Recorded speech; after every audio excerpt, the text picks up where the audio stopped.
শত বছরের ঐতিহ্যবাহী পেপুলবাড়িয়া মাঠে ঘোড়দৌড় দেখতে হাজারো মানুষের ঢল। আমার অনেক ভালো লাগছে, ঘোড়া দৌড় দেখে আসছি। আমার মেয়ে নিয়ে আসছি, আমি বড় চৌবাড়িয়া থেকে আসছি। আমি পাবনা থেকে আসছি তো ঘোড়া দৌড় দেখার জন্য। হ্যাঁ, ছোট দুই ছেলে ফার্স্ট হয়েছে প্রথমবারই, আবার 2-3 হাজার লোক, 10-12 হাজার লোক এখানে হয়েছে। গ্রামীণ বাংলার শতবর্ষের ঐতিহ্যকে ধরে রাখতে রাজবাড়ীর পাংশা উপজেলার মৌরাট ইউনিয়নের পেপুলবাড়িয়া মাঠে অনুষ্ঠিত হয়েছে ঐতিহ্যবাহী এক ঘোড়দৌড় প্রতিযোগিতা। পেপুলবাড়িয়া যুব সমাজের উদ্যোগে আয়োজিত এই প্রতিযোগিতায় দেশের বিভিন্ন জেলা থেকে আগত মোট 19টি ঘোড়া অংশগ্রহণ করে। রবিবার 12 এপ্রিল বিকেলে আয়োজিত এই প্রতিযোগিতাকে ঘিরে স্থানীয় সহ দূর দূরান্ত থেকে আসা হাজারো মানুষের উপস্থিতিতে পুরো মাঠ জুড়ে উৎসবমুখর পরিবেশের সৃষ্টি হয়। ছোট বড় সব বয়সী মানুষের উচ্ছ্বাস আর করতালিতে মুখরিত হয়ে ওঠে পেপুলবাড়িয়া মাঠ। আমার বয়স 50 বছর, আমি তো 50 বছর পরে দেখতেছি। আরও শুনছি 50 বছর আগের থেকে আমাদের এই রোডে মানে সেখানে ঘোড়া দৌড়ের গলি ছিল আগে, মালনসি পেপুলবাড়ি। আগে ঘোড়া দৌড় হলে হয়তো, পরে ওই মেন একটা রাস্তা হয়ে গেছে, তারপরে আমাদের পেপুলবাড়িয়া, আমরা পেপুলবাড়িয়া প্রতি বছরই দেই।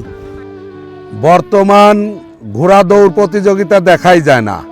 আমরা যখন একবারে ছোট ছিলাম, বাচ্চা ছিলাম, এইখানে ছুটে আসতাম ঘোড়া দৌড় দেখার জন্য। আজকে যে ছোট ভাইকে নিয়ে আসলাম ঘোড়া দৌড় প্রতিযোগিতা দেখতেছি, খুবই মজা এবং বিনোদন। এখানে প্রতিযোগিতায় যশোর নড়াইল জেলার ঘোড়া প্রথম ও তৃতীয় স্থান অর্জন করে এবং ফরিদপুরের আলফাডাঙ্গা উপজেলার একটি ঘোড়া দ্বিতীয় স্থান লাভ করে। বিজয়ীদের মাঝে আকর্ষণীয় পুরস্কার প্রদান করা হয়। প্রথম স্থান অধিকারীকে একটি ওয়ালটন ফ্রিজ, দ্বিতীয় ও তৃতীয় স্থান অর্জনকারীদের হাতে 32 ও 24 ইঞ্চি এলইডি স্মার্ট টেলিভিশন তুলে দেওয়া হয়। আয়োজকরা জানান, গ্রাম বাংলার ঐতিহ্যবাহী এই খেলাধুলা আজ প্রায় হারিয়ে যেতে বসেছে। নতুন প্রজন্মকে ঐতিহ্যের সঙ্গে পরিচয় করিয়ে দিতে এবং গ্রামীণ সংস্কৃতিকে বাঁচিয়ে রাখতে তাদের এই উদ্যোগ। এটা মুখে বলে শেষ করার কিছু না, এত পরিমাণ লোকজন ছুটেছেন। আসলে গ্রাম বাংলার ঐতিহ্যবাহী যে খেলাধুলাগুলো, এগুলা বিলুপ্তির পথে প্রায়। তো অনেক দূর দূরান্ত থেকে যে ঘোড়াগুলো এসেছে, প্রতিযোগিতা করেছে, যারা সাফল্য হয়েছে তাদের সহ যারা চেষ্টা করেছে সবাইকে আমি ধন্যবাদ জানাই। হাজার হাজার দর্শক উপভোগ করতে এসেছিলেন এই ঘোড়দৌড়, এবং তারা সুশৃঙ্খলভাবে পরিচালনা করেছে। দর্শক এটা সুন্দরভাবে উপভোগ করতে পেরেছেন।